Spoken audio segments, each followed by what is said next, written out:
Wengi wetu wamekuwa wakikosea sana pale ambapo wanatamani kufungua studio ya picha, na wengi wamekuwa wakinunua vifaa ambavyo havihusiani na mambo ya picha, na vimekuwa vikiwakosi kwa sababu wanakuta wakivinunua lakini wakiwa navyo ofisini vinakuwa havifanyi kazi yote. Sasa naenda kutajia vifaa 5 ambavyo unaweza kuvinunua hivi vitaweza kukupa wewe uhalali wa kuwa hiyo studio yako kuitwa studio ya picha, lakini pia vitafanya uonekane very professional, lakini pia utaweza kufanya kazi yako bila kuwa na changamoto yoyote. Kifaa cha kwanza ambacho tutakiwa kuwa nacho hapa ni kamera. Kwa nini kamera? Kwa sababu kamera ndio kila kitu, na kwenye kamera unaweza ukazingatia hapo, angalia tu kamera ambayo unaitaka wewe, ambayo imelingana na kipato chako, lakini pia kiwango ambacho unakihitaji. Kwa hiyo kamera ndio kifaa cha kwanza unataka kununua, ambacho hichi kamera inaendana na accessories zake ikiwemo lenzi, battery pamoja na kadi. Ni vya muhimu sana ili kuweza kuita kamera au ili uweze kukamilisha kamera yetu, ni lazima tuwe na hivi vifaa vyote ambavyo vinaunganika na hiyo kamera. Kwa hiyo hiki ni kifaa cha kwanza kabisa ambacho tutakuwa nacho mapema kabisa pale ambapo utakuwa umepata wazo la kufungua studio ya picha. Kifaa cha pili ambacho tutakiwa kuwa nacho baada ya kuwa umepata ile wazo la kufungua studio ya picha ni kwamba unatakiwa kuwa na taa au unaweza tukaita lighting. Kwa nini lighting? Kwa sababu picha ni work of light, yani ni art of light. Yani kwamba ili mtu anapopata picha ni kwamba ametengeneza picha, amechora picha kwa kutumia mwanga. Kwa hiyo ukiwa umepata studio yako au unataka kufungua studio yako, lazima ununue light kulingana na matumizi yako. Light ziko za aina nyingi, kuna speed light, kuna strobe. Kwa hiyo unaangalia ile ambayo iko rahisi wewe upatikanaji wake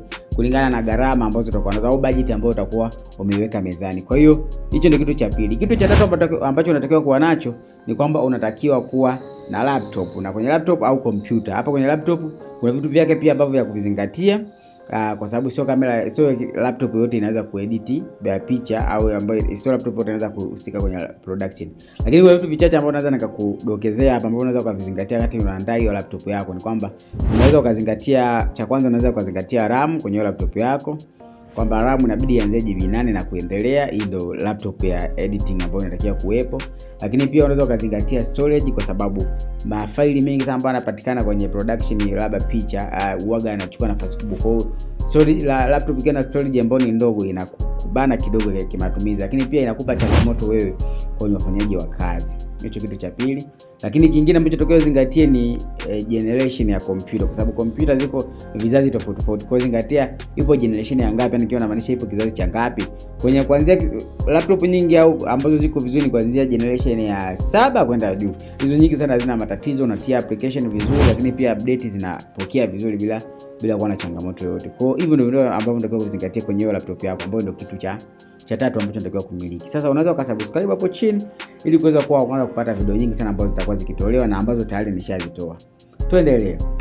Kitu cha 4 ambacho unatakiwa kuwa nacho kwa ofisi ni kwamba unatakiwa uwe na trigger. Trigger ni transmitter au unaweza kusema ni kifaa ambacho kinatoa taarifa kutoka kwenye kamera kupeleka kwenye taa zako, kuambia kwamba taa bwana, sasa tumepiga picha.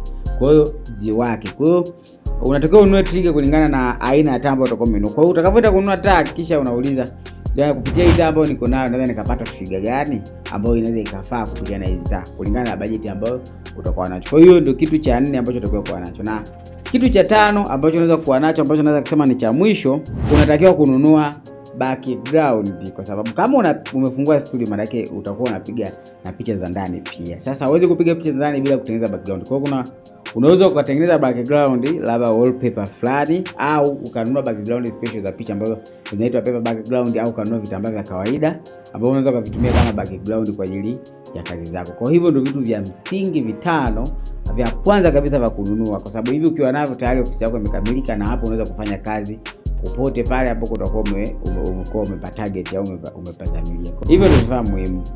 Unaweza ukalike, lakini pia usisahau kudondosha comment yako hapo chini, lakini pia ukaangalia video yetu ambayo inaelezea jinsi ya kupata mtaji kama hauna mtaji wa kununua vifaa.